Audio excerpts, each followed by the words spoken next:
आवाज महाराष्ट्राचा।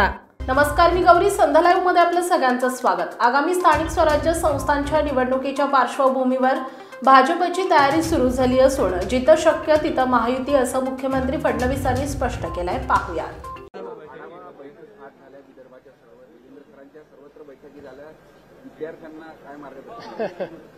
आमचे अध्यक्ष रवींद्र चव्हाण साहेब यांनी संपूर्ण महाराष्ट्राचा दौरा विभागशः ठरवला होता, ज्याच्यामध्ये जिल्हा परिषद, महानगरपालिका, नगरपालिका याचा आढावा घेण्याच्या संदर्भातला हा दौरा होता। आज आम्ही तो दौरा आता पूर्ण केलेला आहे। आता फक्त मुंबई महानगरपालिका क्षेत्राची आमची प्लॅनिंगची बैठक राहिलेली आहे। बाकी संपूर्ण महाराष्ट्राचा दौरा आम्ही पूर्ण केलेला आहे। त्यामध्ये आगामी निवडणुकीच्या निमित्ताने आमच्या टीमने काय नियोजन केलं आहे, त्यांनी काय प्लॅनिंग केलं आहे, कार्यकर्ते पदाधिकाऱ्यांनी, आणि त्यांना एक दिशा देणे आणि त्यांची सगळी जी तयारी आहे त्या तयारीमध्ये त्यांना मार्गदर्शन करणे, अशा प्रकारचा हा सगळा दौरा होता।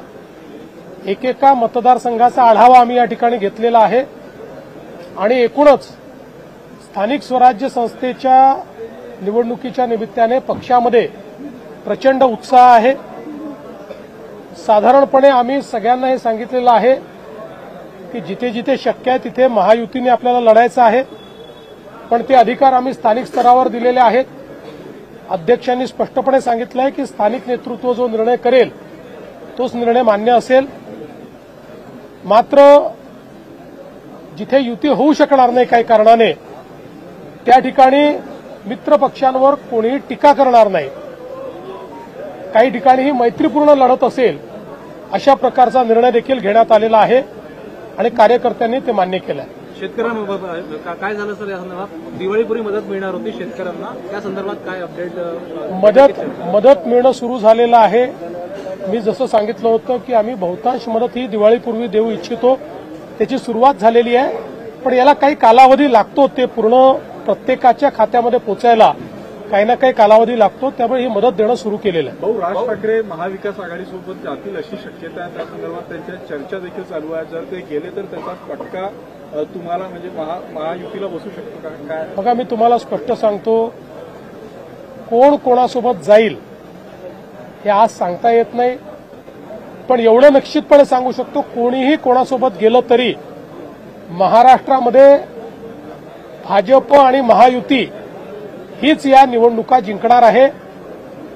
पूर्णपणे स्थानिक स्वराज्य संस्थेच्या निवडणुकांमध्ये अतिशय उत्तम यश महाराष्ट्र आम्हाला देईल, हा मला विश्वास आहे।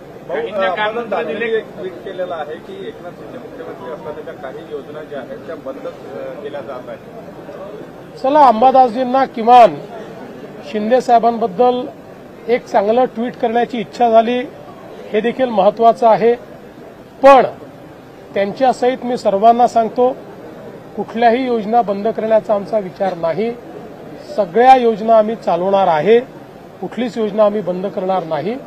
एखाद दुसरी योजना ही काही काळाकरता डेफर होऊ शकते, कारण आता जी काही आमच्यावर या संकटामुळे एक मोठा भार पडलेला आहे, पण आता तरी कुठलीच योजना डेफर पण आम्ही केलेली नाही। त्याच्यामुळे मला असं वाटत नाही की कुठली योजना बंद होईल।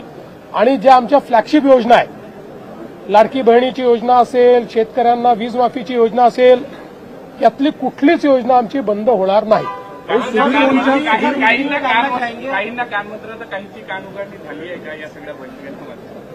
असं तुम्हाला वाटतं? कार्यकर्तेही कानमंत्र देतात आणि तेही कान उघडणी करतात, त्यामुळे दोन्हीकडनं होत असतं। सुधीरभाऊंच्या 2 वेळा दिल्लीवर झालेल्या आहेत, अमित शहांसोबत त्यांची भेट झालेली आहे, काही त्यांच्यावर नवी जबाबदारी संघटनेत किंवा सरकारमध्ये मिळेल अशी नाही। आज सुधीरभाऊ पूर्ण वेळ होते, पण माझी चर्चा नाही होऊ शकली त्यांच्याशी। ताज्या आणि महत्त्वपूर्ण बातम्या पाहण्यासाठी आजच आमच्या संध्या लाईव्ह न्यूज चॅनलला YouTubeवर सबस्क्राईब करा आणि बेल आयकॉन प्रेस करा।